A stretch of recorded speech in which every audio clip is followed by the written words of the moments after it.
बिस्मिल्लाहिर्रहमानिर्रहीम। अस्सलाम वालेकुम। जैकब न्यूज़ सां मां आहियां आबिद अली मंगरियो। पेश आहिनि हिन वक़्त जूं हेडलाइंस।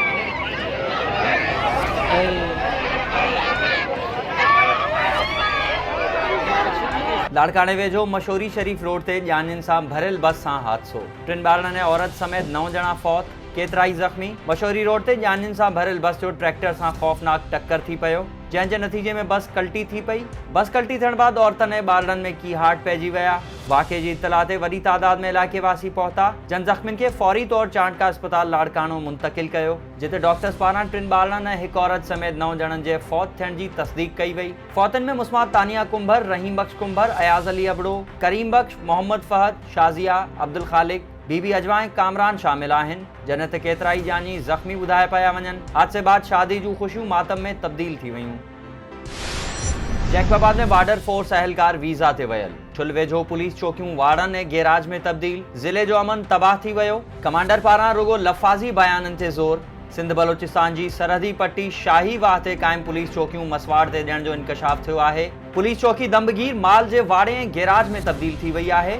सरहदी चौकी दंबगीर जी पुलिस चौकियुनि ते डांबर जा केतिराई ड्रम रखियल आहिनि। साॻी चौकी ते ट्रैक्टर ऐं हर पयल आहिनि ऐं कुझु कमरा ठेकेदार खे मसवाड़ ते ॾिनल आहिनि, जंहिं सबबि चौकी जे हिक कमरे में गॾह ॿधल आहिनि। बॉर्डर फोर्स जा 24 पुलिस अहलकार वीज़ा ते वियल आहिनि। रुगो 3 पुलिस अहलकार ड्यूटी ॾियनि था। इलाइक़े वासी चोरनि ऐं फोरुनि जे रहमो करम ते आहिनि। वाज़े रहे त इन इलाइक़े में चोरी ऐं फुर जूं वारदातूं रोज़ जो मामूल बणियल आहिनि। गड़ियसन ऐं भरपासे में बदअमनी ते ज़ाब्तो न अची सघियो। हथियारबंदनि पारां दुकानदार खां फुर। गड़ियसन थाणे जी हद जाड़ा वाह वटि दुकानदार मोहम्मद शरीफ गोलो खां अणसुञातल हथियारबंद रोक रक़म ऐं मोबाइल फ़ोन फुर करे फ़रार थी विया, जॾहिं त हद जी पुलिस वाक़े खां लाइल्मी जो इज़हार कयो आहे। कोट लालू में 4 ॾींहं अॻु रोड हादसे जो शागिर्द ज़ख़्मनि जा सूर न सहंदे फौत, अंग सत थी वियो। वैन जे टक्कर में ज़ख़्मी थियल 7 वरनि जो मासूम नीगर हुबदार अली ज़ख़्मनि जा सूर न सहंदे ज़िंदगी जी जंग हाराए वियो। फौती नीगर जा 2 भाइर हादसे में फौत थी विया हुआ। 3 नीगर जो लाश पहुतो त घर में कोहराम मची वियो ऐं इलाइक़े जी हवा सोगवार थी वई। कोयटा में लोड शेडिंग ख़िलाफ़ आबादगारनि बलूचिस्तान खे जाम करे छॾियो। आबादगारनि एहतजाज कंदे तमाम शाहराहुनि खे बंदि करे छॾियो, जंहिं सबबि बलूचिस्तान खे ॿियनि सूबनि सां मिलाईंदड़ सभु रस्ता बंदि थी विया। इंतज़ामी ज़रियनि मूजिबि आबादगारनि कराची कोयटा हाईवे खे लक पास, कोयटा जैकबाबाद हाईवे खे कोलपुर ऐं कोयटा चमन हाईवे खे यारू वटि बंदि करे छॾियो आहे, जंहिं सबबि कोयटा जो अंदरून बलूचिस्तान समेत ॿियनि सूबनि सां राब्तो कटिजी वियो आहे। ज़मींदार एक्शन कमेटी जे सेक्रेटरी जनरल अब्दुर्रहमान बाज़ई मूजिबि ज़रई फीडर्स ते 23 कलाक लोड शेडिंग सबबि पोख खे सख़्तु नुक़सान थी रहियो आहे। बिल अदा करण बावजूदि हुकूमत जो रवैयो बर्दाश्त जोॻो न आहे। काज़ी अहमद वेझो कार ड्राइवर जे कंट्रोल मां निकिरी वई, 4 ॼणा ज़ख़्मी। मशाइख़ स्टॉप ते पंजाब खां कराची वेंदड़ तेज़ रफ़्तार कार ड्राइवर जे ज़ाब्ते खां निकिरी वई ऐं कल्टियूं खाई खाही में किरी पई, जंहिं सबबि पंजाब वासी 4 ॼणा न्याज़ अहमद, वकार अहमद, सलाह अहमद ऐं जमाल शाह सख़्तु ज़ख़्मी थी पिया, जिन खे काज़ी अहमद इस्पताल आंदो वियो, जिते डॉक्टर मौजूदु न हुअण सबबि खेनि कराची मुंतक़िल कयो वियो। इस्पताल अमले मूजिबि डॉक्टर 40 ॾींहंनि लाइ इस्लाम जी तबलीग ते वियल आहे। Khairpur SCARP drainage tubewell office में बासर जवाबदारनि जो सब इंजीनियर मथां हमिलो, तशद्दुद ऐं भंजड्राह। इंजीनियर फयाज़ सूमरो जो चवणु आहे त सरकारी कमु करे रहियो हुअसि त शाकिर मसरूर जी अॻवानी में 3 जवाबदारनि हमिलो करे तशद्दुद जो निशानो बणायो ऐं ऑफिस में भंजड्राह कई आहे, जंहिं जो तालुक़ क़ौमपरस्त तंज़ीम सां आहे। हमले आवर गैर हाज़िर थियल दारोगे जी रिपोर्ट तयारु करण लाइ धमकाए रहिया आहिनि। हुकूमत संदनि ख़िलाफ़ कार्रवाई अमल में आणे।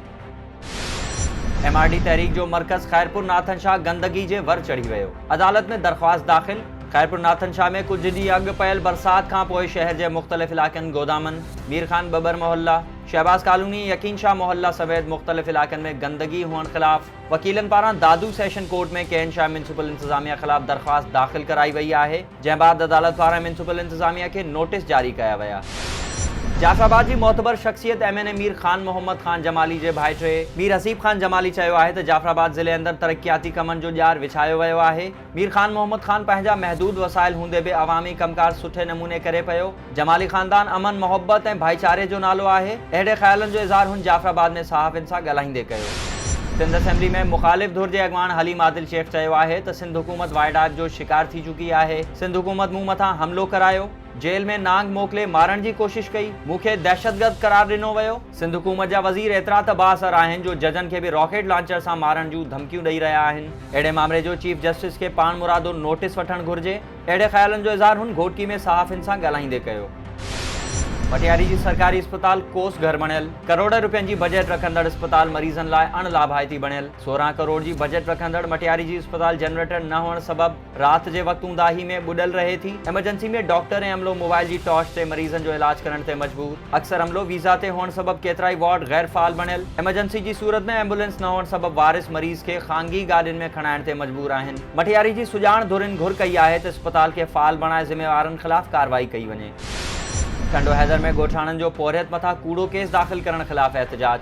ॻोठ मीर मोहम्मद लाशारी में पंहिंजी 12 वरनि जी नियाणी ऐं 5 वरनि जे नींगर खे इलाज लाइ खणी वेंदड़ पोरियत ग़ुलाम मोहम्मद उर्फ गुल लाशारी खे टंडो ग़ुलाम हैदर पुलिस पारां 12 समेत गिरफ़्तार करे चर्चो कूड़ो केस दाख़िल करण ख़िलाफ़ फतेह मोहम्मद लाशारी, अली मोहम्मद, ज़ुबैर अहमद ऐं ॿियनि एहतजाजी मुज़ाहिरो कयो ऐं घुर कई त पोरियत खे 12 समेत गिरफ़्तार करे मथसि चर्चो कूड़ो केस दाख़िल करण ते SHO सुहेल मिर्ज़ा ख़िलाफ़ कार्रवाई करे केस ख़त्म कयो वञे।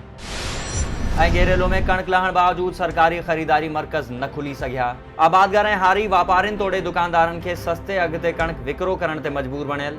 इन सिलसिले में आबादगारनि ग़ुलाम हुसैन संजरानी, पहलवान खान, वाहिद बख्श भयो ऐं ॿियनि जो चवणु हो त कणक जो फसल लही तयार थी वियो आहे, पर बाकरानी ऐं गेरेलो में ख़रीदारी मर्कज़ नाहिनि खुली सघिया ऐं न ई बारदानो फ़राहम कयो वियो आहे, जंहिं करे सख़्त परेशान आहियूं। 2000 सरकारी अघु हुअण बावजूद 1600 में कणक विकिरो करे रहिया आहियूं। ख़रीदारी मर्कज़ खोले इंसाफ़ कयो वञे।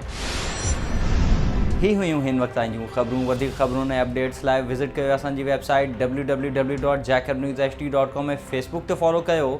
ॾिसंदा रहो जैकब न्यूज़, ख़बर खां हक़ीक़त ताईं।